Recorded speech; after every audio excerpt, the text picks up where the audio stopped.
India has in fact sent out 2 alerts to Indian ships on the South China Sea, the last being a few months ago, that China is planning to target them with ships disguised as fishing trawlers. The mode of attack would be to ram Indian ships, just as you can see the visuals of this. India believes that by using vessels disguised as fishing trawlers, a ramming incident can be passed off as an accident. But China would still be able to achieve its political objective. The use of Chinese Navy ships, however, could escalate matters. And also the Chinese Navy isn't very strong, which is why China is likely to opt for an indirect means of targeting.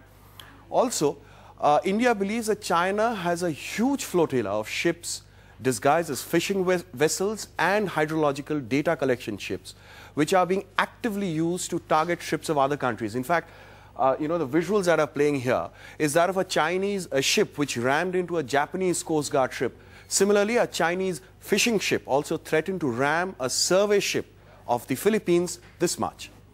Therefore, India has asked all its ships in the South China Sea to be very, very careful of high-speed boats approaching them. Ships have been asked to take suitable evasive action. The Navy, however, has already a very detailed procedure to ward off such action.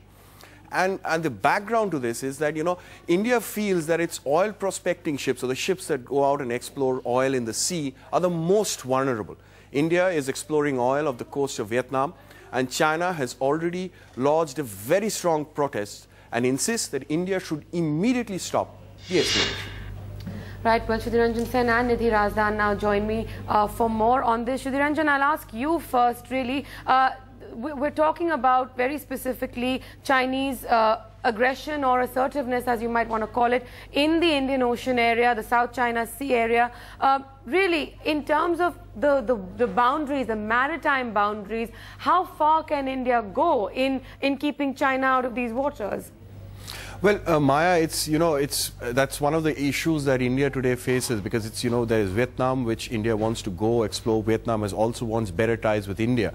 India, on the other hand, is beefing up its presence in in the Andamans. It has got a huge amount of cooperation going with countries like Indonesia and Malaysia, the Malacca Straits. It's present in the Indian Ocean with Maldives. So it's a balancing act. In a way, it is a kind of a great reenactment of the great game being played out in the Indian Ocean and the Bay of Bengal.